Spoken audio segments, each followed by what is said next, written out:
श्री क्षेत्र पीठापूर श्री दत्तात्रेयांचा मनुष्यरूपी पहिला अवतार असलेले श्रीपाद श्रीवल्लभ यांचे जन्मगाव। भारतामध्ये अनेक शक्तिपीठे आहेत।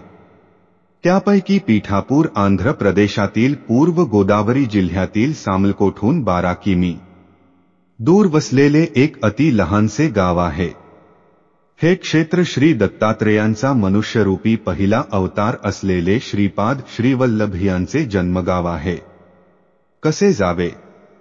रेल्वे मार्गे मुंबई भुवनेश्वर कोणार्क एक्सप्रेसने सामलकोट जंक्शन येथे उतरावे। पीठापूर हे रेल्वे स्थानक आहे। सामलकोट येथे उतरल्यानंतर ऑटोरिक्षा करावी आणि श्रीपाद श्रीवल्लभ महासंस्थानास जावे। सामलकोट ते पीठापूर फक्त 12 किमी अंतर आहे। वाहन व्यवस्था भरपूर आहे।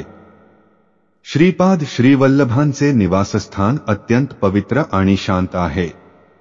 येथील दत्त मंदिरात श्री दत्तगुरू आणि श्री नृसिंह सरस्वती यांच्या मूर्ती आहेत। श्रीपाद श्रीवल्लभांच्या मनमोहक आणि आकर्षक अशा काळ्या रंगाच्या पादुका आहेत। बाजूलाच औदुंबराचे झाड आहे। त्याच्या बाजूला श्री दत्तात्रेयांची काळ्या रंगाची मूर्ती आहे। श्रीपादांनी असे सांगितले आहे की जेथे माझा जन्म झाला त्याच जागी माझे पादुका मंदिर होणार। त्यांनी सांगितल्याप्रमाणे श्रीपादांच्या जन्मस्थळी त्यांच्या पादुकांची स्थापना झाली। या मंदिरात श्रीपाद श्रीवल्लभांची, श्री दत्तात्रेयांची आणि श्री नृसिंह सरस्वती यांच्या अप्रतिम व तेजस्वी अशा सुंदर मूर्ती आहेत। इथले वातावरण आनंददायक आणि शांतिदायक आहे। या मंदिराचे पट सकाळी 5 वाजता उघडले जातात। त्यानंतर सकाळी 7 वाजलेपासून पूजाविधीला सुरुवात केली जाते। दुपारी 1 ते 4 मंदिर बंद असते। संध्याकाळी 7 वाजल्यानंतर श्रीपादांच्या पालखीच्या 3 प्रदक्षिणा या मंदिराभोवती घातल्या जातात। पालखी फुलांनी सजवलेली असून पालखीत श्रीपाद श्रीवल्लभांची सुंदर चांदीची मूर्ती विराजमान आहे। या पालखी सोहळ्याचा आनंद घेण्यासाठी भक्त जमा होतात। आरती केल्यानंतर प्रसाद वाटप करून रात्री 9 वाजता मंदिराचे पट बंद होतात। पीठापूर हे पूर्व काळापासूनच सिद्ध क्षेत्र आहे। मंदिराचे आवारात मागील भागात 3 शिरे असलेले आश्चर्यकारक स्वयंभू श्री दत्त मंदिर आहे। तेथे एक महाशक्तिपीठ आहे। हा परिसर पुरुहत्तिका म्हणून प्रसिद्ध आहे।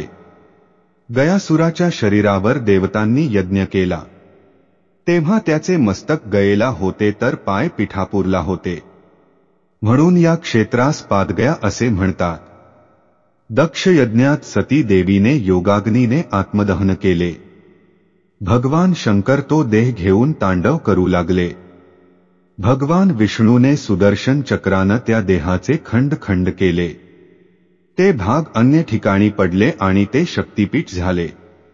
प्रमुख अष्टादश शक्तिपीठातील पुरुहत्तिका हे शक्तिपीठ येथेच आहे। याच परिसरात कालाग्निष्मन दत्त मंदिर आहे। काळ्या पाषाणातील दत्तमूर्ती अत्यंत तेजस्वी आणि जागृत आहे। श्रीपाद श्रीवल्लभांनी बालपणीचा काळ येथेच व्यतीत केला। कुक्कुटेश्वर, कालाग्निष्मन दत्त, पादगया ही ठिकाणे येथील जागृत ठिकाणे आहेत।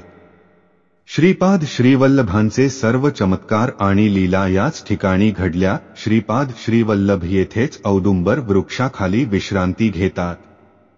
येथे आलेल्या भक्तांची सर्व पीडा बाधा दूर होते। हे या पवित्र स्थानाची वैशिष्ट्य आहे।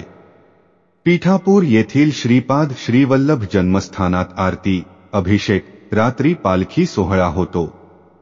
येथे श्रीपाद श्रीवल्लभ स्वामी जयंती, श्री दत्त जयंती, श्री गुरु द्वादशी, श्री कृष्णाष्टमी, श्री पू वासुदेवानंद सरस्वती जयंती, गुरुपौर्णिमा उत्सव साजरे केले जातात। राहण्याची सोय, भाविकांसाठी प्रसादाची आणि येथे राहण्याची उत्तम सोय आहे। म्हणा श्री गुरुदेव दत्त, श्री स्वामी समर्थ।